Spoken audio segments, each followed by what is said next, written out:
Thalapathy Joseph Vijay.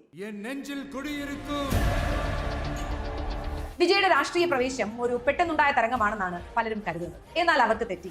Vijay ഇപ്പോൾ വിജയിച്ചു നിൽക്കുന്നത് വെറും ഒരു താരത്തിന്റെ വിജയമായി എഴുതിത്തള്ളാൻ സാധിക്കില്ല. മറിച്ച് ദശാബ്ദങ്ങൾ നീണ്ട കൃത്യമായ പ്ലാനിങ്ങിന്റെ ഫലമാണ് അദ്ദേഹത്തിന്റെ വിജയം. ലോകത്തിലെ തന്നെ ഏറ്റവും വലിയ രാഷ്ട്രീയ മാർക്കറ്റിംഗ് ക്യാമ്പയിന് കഴിഞ്ഞ 10 വർഷമായി നമ്മൾ സാക്ഷ്യം വഹിക്കുകയായിരുന്നു. നമ്മളത് അറിഞ്ഞിട്ട് പോലുമില്ല. അവിടെയാണ് വിജയ് എന്ന അതിബുദ്ധിമാനായ മനുഷ്യനെ അദ്ദേഹത്തിന്റെ ശത്രുക്കൾ തിരിച്ചറിയാതെ പോയത്. പാർട്ടിയുടെ കൊടി രൂപകൽപ്പന ചെയ്യുന്നതിന് എത്രയോ മുൻപേ നാടിന്റെ വിഷയങ്ങൾ വിജയ് അഭിനയിച്ച സിനിമകളിലൂടെ സ്ക്രീനിൽ എത്തിക്കഴിഞ്ഞിരുന്നു. വിജയ് തിരഞ്ഞെടുത്ത ഓരോ ബ്ലോക്ക് ബസ്റ്റർ സിനിമയും വെറും ഒരു സിനിമയായിരുന്നില്ല, മറിച്ച് അതൊരു രാഷ്ട്രീയ സന്ദേശമായി. 2014 കത്തി കർഷകരുടെ പ്രതിസന്ധിയെയും കോർപ്പറേറ്റുകളുടെ ജലചൂഷണത്തെയും ഒക്കെ കുറിച്ച് സംസാരിച്ചു. ചിത്രത്തിലെ കമ്മ്യൂണിസ്റ്റ് ടച്ചുള്ള സംഭാഷണങ്ങൾ സാധാരണക്കാരെ അദ്ദേഹത്തിലേക്ക് അടുപ്പിക്കുന്നതായിരുന്നു. 2017 മെർസൽ അഭിനയിച്ചപ്പോൾ സ്വകാര്യ ആരോഗ്യ മേഖലയിലെ ചൂഷണങ്ങളെ തുറന്നുകാട്ടി. GST, ഡിജിറ്റൽ ഇന്ത്യ എന്നിവയെക്കുറിച്ചുള്ള പരാമർശങ്ങൾ ദേശീയ തലത്തിൽ തന്നെ വലിയ രാഷ്ട്രീയ ചർച്ചകൾക്ക് വഴിവെക്കുന്നതായിരുന്നു. 2018 സർക്കാർ വന്നപ്പോൾ തിരഞ്ഞെടുപ്പ് അഴിമതിയെക്കുറിച്ചും സെക്ഷൻ 49P യെക്കുറിച്ചും ഒക്കെ അദ്ദേഹം സംസാരിച്ചു. തമിഴ്നാട്ടിലെ അന്നത്തെ ഭരണകക്ഷിയായ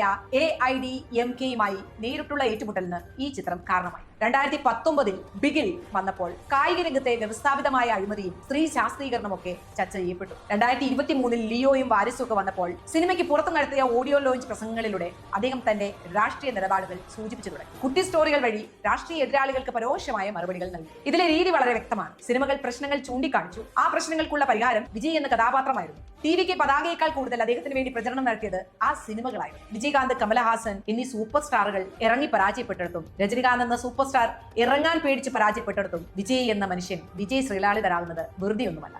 മാർക്കറ്റിംഗിൽ സമയത്തിനാണ് പ്രാധാന്യം. MGRO, ജയലളിതയോ NTRO സിനിമയിൽ നിന്ന് വിരമിച്ച ശേഷമോ അവസരങ്ങൾ കുറഞ്ഞപ്പോഴോ ആണ് രാഷ്ട്രീയത്തിലേക്ക് വന്നത്. എന്നാൽ വിജയ് തന്റെ കരിയറിൽ ഉച്ചസ്ഥായിലായിരിക്കുമ്പോഴാണ് ഈ തീരുമാനമെടുത്തത്. 51-ാം വയസ്സിൽ ഓരോ സിനിമയ്ക്കും ലഭിക്കുന്ന 200 കോടിയിലധികം വരുന്ന പ്രതിഫലം ഉപേക്ഷിക്കുന്നത് ശക്തമായ ഒരു സന്ദേശമാണ് ജനങ്ങളിലേക്ക് നൽകിയത്. എനിക്ക് വിരമിക്കാൻ പ്രായമായതുകൊണ്ടല്ല ഞാൻ ഇവിടെ വന്നത്, മറിച്ച് എന്റെ സാന്നിധ്യം ഇവിടെ ആവശ്യമായത് കൊണ്ടാണ് എന്നൊരു വലിയ മെസ്സേജാണ് തന്റെ പ്രിയപ്പെട്ട ആരാധകരിലേക്ക് വിജയ് തൊടുത്തുവിട്ടത്. ഈ ഒരു വലിയ വിട്ടുവീഴ്ച പരമ്പരാഗത രാഷ്ട്രീയക്കാർക്ക് അവകാശപ്പെടാനില്ലാത്ത ത്യാഗം എന്നൊരു പരിവേഷം അദ്ദേഹത്തിന് നൽകി. വെറും സിനിമാ ഗ്ലാമർ മാത്രമല്ല വിജയെ തുണച്ചത്. വർഷങ്ങൾ നീണ്ട നിശബ്ദമായ പ്രവർത്തനങ്ങൾ ഇതിനു പിന്നിലുണ്ട്. വിജയ് മക്കൾ ഇയക്കം VMI 2009 രൂപീകരിച്ച ഈ സംഘടന കേവലം ഒരു ഫാൻസ് ക്ലബ് ആയിരുന്നില്ല. രക്തദാനം, സൗജന്യ ഭക്ഷണശാലകൾ, അതായത് വിജയ് അഭയകം, പ്രളയ ദുരിതാശ്വാസം എന്നിവയിലൂടെ ഒരു ഗ്രാസ് റൂട്ട് നെറ്റ്വർക്ക് അദ്ദേഹം കെട്ടിപ്പടുത്തു. തമിഴ്നാട്ടിലെ എല്ലാ മണ്ഡലങ്ങളിലെയും 10-12 ക്ലാസുകളിലെ ഉയർന്ന മാർക്ക് വാങ്ങിയ വിദ്യാർത്ഥികളെ നേരിട്ട് കണ്ട് ആദരിച്ചത് തമിഴ് മണ്ണിലെ ദശലക്ഷക്കണക്കിന് കുടുംബങ്ങളുമായി വ്യക്തിപരമായ ബന്ധമുണ്ടാക്കാൻ അദ്ദേഹത്തിന്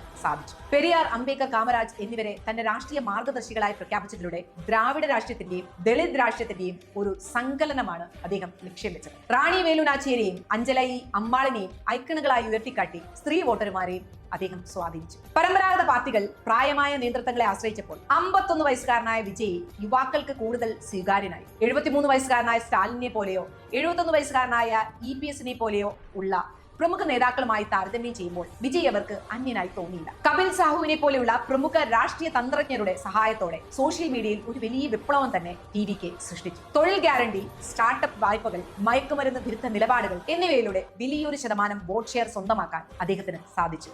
അതുകൊണ്ട് തന്നെയാണ് ഞാൻ പറഞ്ഞത്, ഇതൊരിക്കലും പെട്ടെന്നുണ്ടായ ഒന്നല്ല. 10 വർഷത്തെ കൃത്യമായ പ്ലാനിങ്ങിന്റെയും ആത്മബന്ധത്തിന്റെയും ഫലമാണ്. വോട്ട് ചോദിക്കുമ്പോഴേക്കും സ്ക്രീനിൽ മാത്രമല്ല അധികാരത്തിലും അദ്ദേഹത്തിന്റെ റോൾ എന്താണെന്ന് ജനങ്ങൾ അറിഞ്ഞു കഴിഞ്ഞിരുന്നു. തമിഴ്നാട്ടിന്റെ രാഷ്ട്രീയ ചരിത്രത്തിൽ സിനിമയും രാഷ്ട്രീയവും വേർപിരിക്കാനാവാത്തതാണ്. എന്നാൽ ഈ ഡിജിറ്റൽ യുഗത്തിൽ വിജയ് പയറ്റുന്ന തന്ത്രങ്ങൾ തികച്ചും വ്യത്യസ്തമാണ്. ടിവിക്ക് ഇപ്പോൾ തമിഴ് രാഷ്ട്രീയത്തിലെ നിർണായക ശക്തിയായി മാറിയിരിക്കുകയാണ്. നിങ്ങൾക്ക് എന്ത് തോന്നുന്നു? ഒരു താരത്തിന് കേവലം ഒരു സൂപ്പർ സ്റ്റാർ എന്നതിനപ്പുറം ഒരു ജനതയുടെ വിധി മാറ്റാൻ കഴിയുമോ?